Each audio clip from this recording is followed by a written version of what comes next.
ఆదిత్య కాలేజ్కి సంబంధించిన స్టూడెంట్స్ గురించి విడుదలైన ఒక చిన్న షార్ట్ మాత్రం విపరీతంగా వైరల్ అయింది. అయితే గతంలోనే వైసీపీకి సంబంధించిన సొంత నేతలు కూడా జగన్మోహన్ రెడ్డి గారికి చెప్పారట. జగన్మోహన్ రెడ్డి గారు పవన్ కళ్యాణ్ గురించి వద్దు అని చెప్పేసి అన్నా సరే ఇప్పుడు ఉన్నటువంటి ఒక సిద్ధం సభలు అన్నిట్లో కూడా పవన్ ప్రస్తావన తీసుకొస్తున్నారు. అయితే ఎవరైతే యువత ఉన్నారో పవన్కి ఎంత సపోర్ట్గా ఉన్నారనేది నిన్న ఒక వీడియోతో అంతా కూడా వైరల్ అయిపోయింది.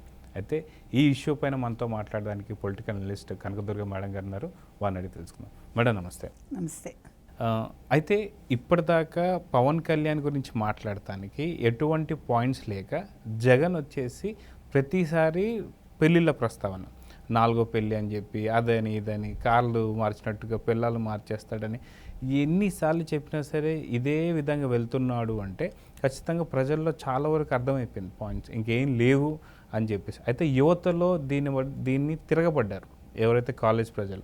అది కరెక్ట్గా జగన్కి కూతవేటు దూరంలో జగన్ వినిపించేటట్టు అరుస్తున్నారు. సో ఈ వీడియో చూసిన తర్వాత మీకు ఏమనిపించింది? ఇప్పుడు పాడిందే పాడరా పాచిపళ్ళ దాసరి అని ఒక సామెత ఉందండి. అట్లా ఉన్నాడు ఈ జగను.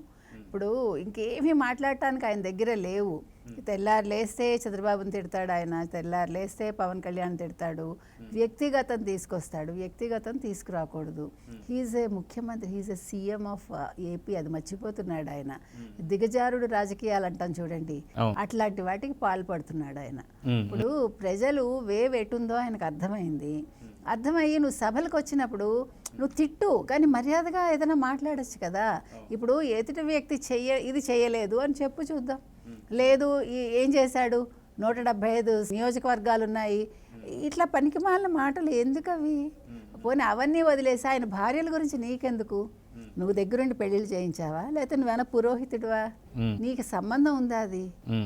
ఎవడి పెళ్లి గురించి అయినా ఎవడి వ్యక్తిగతమైనా మనం మాట్లాడకూడదు కదండి. వాళ్ళ భార్యలు హర్ట్ అవుతారు కదా, ఆడవాళ్ళు హర్ట్ అవుతారు, అది గుర్తుపెట్టుకోవాలి మనం.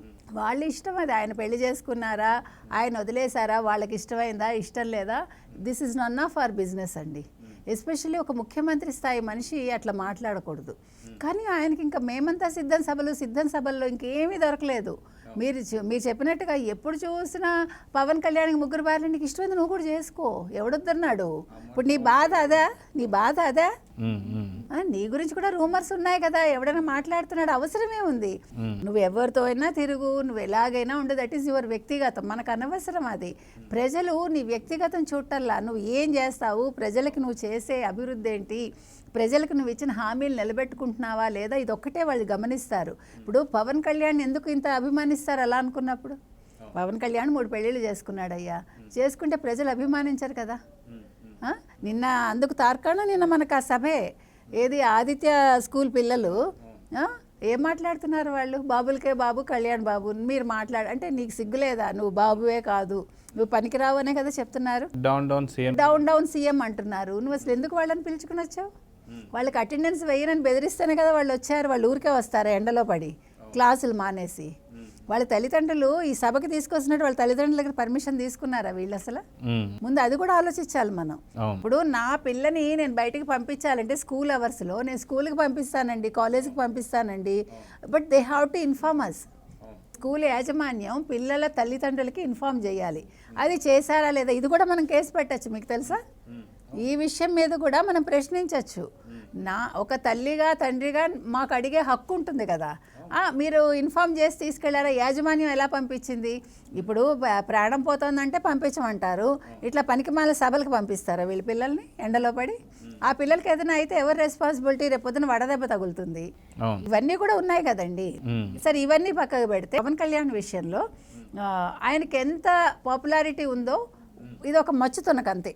ఇదొక మచ్చుతునక అంటే చిన్నపిల్లల్లోనే ఇలా ఉంటే ఇంకా యూత్లో, అంటే వీళ్ళు ఇంకా కాలేజ్ స్టేజ్లో ఉన్నారు, 17-16 ఏళ్ళు ఉండొచ్చు, అయితే వీళ్ళలో 18 ఏళ్ళ వాళ్ళు చాలా తక్కువ ఉండొచ్చు. ఈసారి ఇంకో ప్రత్యేకత ఏంటంటే మనకి ఈ 2024లోనండి ఓవరాల్గా మీరు తీసుకుంటే దేశ జనాభాలో 1.8 యూత్ కొత్తగా నమోదు చేసుకున్నారు ఓటర్ల లిస్టులో. అంటే వాళ్ళందరూ 18 ఏళ్ళు వచ్చిన వాళ్ళు అనమాట. సో ఇదొక సంతోషకరమైన విషయం. ఈ 1.8లో అట్లీస్ట్ ఆంధ్రప్రదేశ్లో ఒక 10 లక్షలైనా ఉంటారు కదా, 20 లక్షలైనా ఉంటారు కదా. అంటే ఓవరాల్గా మనం చూసుకుంటే ఆ 20 లక్షలు ఎవరు కొట్టేస్తారు? పవన్ కళ్యాణ్కే కదా, అవును. జగన్మోహన్ వేయరు కదా. లేదు. సో ఇదొక పాయింట్ ఉంది. గాజు గ్లాస్ ఎక్కడ ఉండాలి? సింకులో అవును, గాజు గ్లాస్ తాగాక సింకులోనే ఉంటుంది, కడిగాకే మనం మళ్ళీ వాడుకుంటాం, అంతే కదండి. అదొక పెద్ద విషయం. అది ఆ స్క్రిప్ట్ రాసిన వాడెవడో ఈయన చదవటానికైనా ఆలోచించాలిగా. అయ్యో ప్రజలు నవ్వుతారనే ఉండాలి కదా. గాజు గ్లాసు పర్పస్ ఏంటి? టీ తాగటానికి పనికొస్తుంది, మంచినీళ్ళు తాగటానికి పనికొస్తుంది. అదొక మంచి కార్యం. అది మన టీ లేకుండా మనిషి ఉండలేడు, మంచినీళ్ళు తాగకుండా మనిషి ఉండలేడు. సో గాజు గ్లాస్ ఉపయోగపడుతుంది ఒక మంచి పనికి. సో అది చెప్పాలి కానీ లేదు నువ్వు మాట్లాడక అసలు.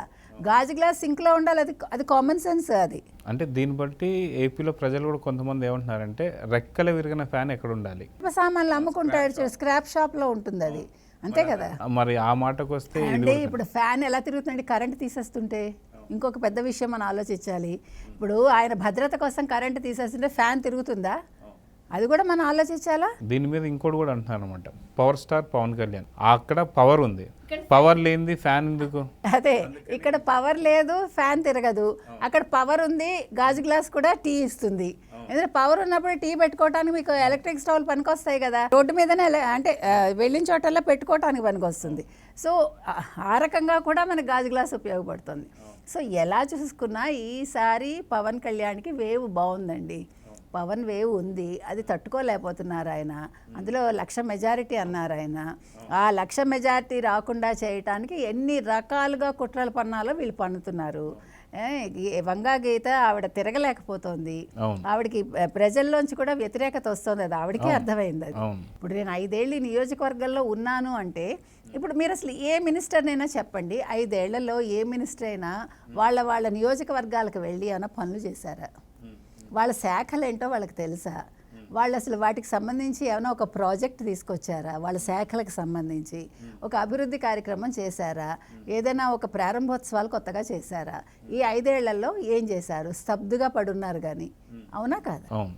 మరి దీనికి ఆన్సర్ చెప్పమానండి. వాళ్ళు వంగా గీత ఏం చేసింది 5 ఏళ్లలో పిఠాపురానికి?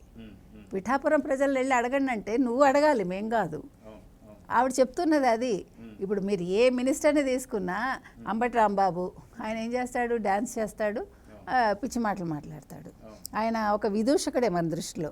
ఒక జోకర్ ఉంటాడు చూడండి, జోకర్ లాగా చేస్తాడు. ఇంకా మన రోజా గారు ఉన్నారంటే మొన్నటి వరకు జబర్దస్త్ చేసుకున్నారు. ఆవిడ జబర్దస్త్గా మాట్లాడుతుంది, అంతవరకే. డబ్బులు చేసుకుంటుంది. మార్గదర్శిలో ఆవిడకి చిట్లు ఉంటాయి. ఇదొక ముఖ్య విషయం మనం, ఎందుకంటే ఇది జగన్మోహన్ రెడ్డి గారు గుర్తించాల్సిన విషయం, మనం కాదు. నాకేం బాధ లేదు, నువ్వు మార్గదర్శిలో పెట్టుకో, లేదా మరో శ్రీరామ్లో పెట్టుకో, మరో చోట పెట్టుకో. కానీ ఆ మార్గదర్శి మీద నువ్వు బురద జల్లి దాని గురించి కేసులు పెట్టి ఒక 5 ఏళ్ళు 10 ఏళ్ళు దాన్ని ఈడ్చి, ఇప్పుడు మొత్తానికి నీ 5 ఏళ్ల కాలం ముగుస్తోంది పాలన. ఈ కాలం ముగిసే టైంకి నీ భాగవతం బయటపడింది. ఎవరిది? రోజాది. 40 లక్షలు ఆవిడ పేరున ఇప్పుడు చిట్టి ఉందని. ఇట్లా ఒక్కొక్కళ్ళు తీసుకుందాం. కొడాలి నాని, ఆయన అప్పుడు క్యాసినో నడిపాడు, ఆయన దానికి అబద్ధం చెప్తాడు. పోనీ నువ్వు నడుపుకో, ధైర్యంగా చెప్పు. ఇప్పుడు తప్పు చేసినా కూడా ధైర్యంగా చేయాలండి. మనిషి ధైర్యం లేనప్పుడు ప్రజా పరిపాలనకి పనికిరాడు నా దృష్టిలో. మనిషి మంచి అయినా చెడైనా ఎస్ నేను చేశాను అని చెప్పే స్టేజ్లో ఉండాలి. దానికి బూతులు మాట్లాడి, అడిగిన వాడిని తిట్టి, అడగని వాడిని తిట్టి, అసెంబ్లీలో తిట్టి, అసభ్యంగా మాట్లాడి, దానికి జగన్మోహన్ రెడ్డి ఒక నవ్వుతూ జనాలకు పిచ్చెక్కి, ఏంటండి ఆ పిచ్చే? వాళ్ళ కోపం వచ్చింది కాబట్టి ఈసారి ఓటు రూపంలో వాళ్ళు చూపిస్తారు. సో చూద్దాం మేడం, మొత్తానికి పిఠాపురంలో మాత్రం ఖచ్చితంగా 1,00,000కు తగ్గకుండా మెజారిటీలో, 1,00,000కు పైనే ఖచ్చితంగా మెజారిటీలో ఉండబోతున్నారు. ఇది సహించలేక వంగా గీత గారు కావచ్చు, లేదా జగన్మోహన్ కావచ్చు, ఏది మాట్లాడినా సరే అది ప్రజల్లో ఎంత వ్యతిరేకత వస్తుందో చూస్తున్నాం. కాబట్టి ఈసారి ఖచ్చితంగా గాజు గ్లాస్ పదును అనేది ఏదో ఫ్యాన్కి అర్థం కావాలని చెప్పేసి అయితే ఏపీ ప్రజలు కోరుకుంటున్నారు. చూద్దాం ఏం జరగబోతుంది. Thank you.